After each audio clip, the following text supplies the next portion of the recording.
Hello students, good morning आप सबको। आज हम हिंदी पाठ्य पुस्तक रिमझिम के छठें पाठ चिट्ठी का सफ़र पाठ का अध्ययन करेंगे। इसमें 8 के नाम से स्पष्ट है कि इसमें हम चिट्ठी के महत्व और उसके लिखने के ढंग का अध्ययन करेंगे। इसमें यह बताया गया है कि चिट्ठी जो है, जो पत्र होता है, जिसे हम हिंदी में पत्र कहते हैं, उसका सफ़र कहाँ से शुरू हुआ और क्यों हुआ। आप सभी को पता है कि मनुष्य अपने विचारों को आदान प्रदान करने के लिए भिन्न भिन्न माध्यमों का प्रयोग करता रहा है। वर्तमान समय में मोबाइल, टेलीफोन, ईमेल, व्हाट्सएप इत्यादि भिन्न भिन्न इलेक्ट्रॉनिक उपकरणों का प्रयोग इंसान करता है।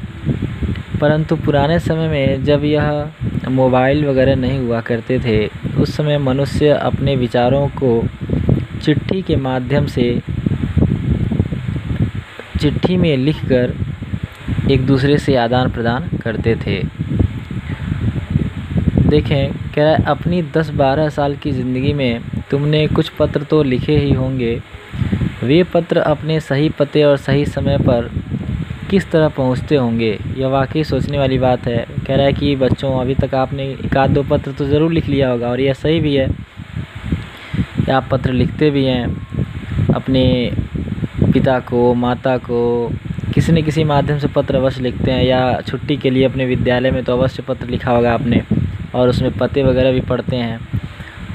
तो प्रथम बार तो हम यह ज़रूर सोचने पर मजबूर जाते हैं कि आखिर यह चिट्ठियाँ सही समय पर और सही पते पर कैसे पहुंचती होंगी।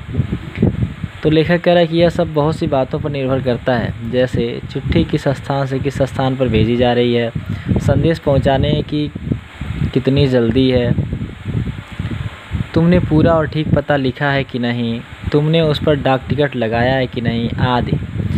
लेखक कहते हैं कि चिट्ठी सही पते पर पहुंचे, इसके लिए बहुत सी बातों का ध्यान रखना आवश्यक है, जैसे उस पर आपने सही से पता लिखा है कि नहीं लिखा है, जिस स्थान से आप चिट्ठी भेज रहे हैं वहाँ का पता ठीक ठाक है कि नहीं है, वहाँ पर उसी सुविधाएं हैं कि नहीं हैं, आपने उस पर एक डाक टिकट उस पर लगता है, आप सबको पता होगा, जो कि बहुत आवश्यक है, वो भी उस पर लगा है कि नहीं। यह सब तमाम बातों पर चिट्ठी का पहुंचना निर्भर करता है। कहते हैं कि अब बच्चों के मन में तरह तरह के प्रश्न उठते हैं, जैसे देखिए, आखिर चिट्ठी पर डाक टिकट लगाया ही क्यों जाए, पूरे और ठीक पते से क्या मतलब है, ज़रूरत पड़ने पर संदेश को जल्दी कैसे पहुंचाया जाए, स्थान बदलने से चिट्ठी के पहुंचने पर क्या असर पड़ता है। तो ये तमाम प्रश्न हैं। कह रहा है कि इनमें से कुछ सवालों के जवाब शायद तुम्हारे पास हों, खासकर तुम में से उनके पास जो डाक टिकटों को इकट्ठा करने का शौक़ रखते हों।